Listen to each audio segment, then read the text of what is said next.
আকাশ, নীল আকাশ, মাঝে মাঝে আকাশে শকুনের ছায়া দেখা যায়। ওই শকুনের ছায়া যেন বাংলাদেশের মাটিতে পড়তে না পারে।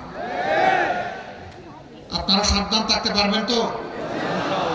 পরপর তিনটা নির্বাচন, 14, 18, 24। আমাদের যুব সমাজ, আমাদের সাধারণ মানুষ, আমাদের ভাইয়েরা বোনেরা একটাও ভোট দিতে পারে না। যুব সমাজ তাদের জীবনেও একটা ভোট দিতে পারে না। এবার অনেক অপেক্ষার পর আগামী 12 তারিখ আসছে। এই 12 তারিখ শহীদদেরকে সম্মান করতে গিয়ে বাংলাদেশের বস্তা পচা অতীতের 54 বছর যেই ব্যবস্থা শাসকদেরকে দুর্নীতিবাজ, চাঁদাবাজ, দখলবাজ, মামলাবাজ, হত্যাকারী, খুনি, ধর্ষক এবং আয়নাগরের নায়ক নায়িকা বানায়, তা পরিবর্তন করে দেওয়ার জন্য আমরা হা ভোট দেব ইনশাআল্লাহ। হা ভোটের পক্ষে জোয়ার তুলতে হবে।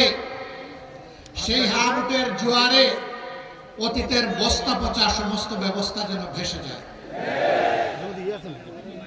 এরপরে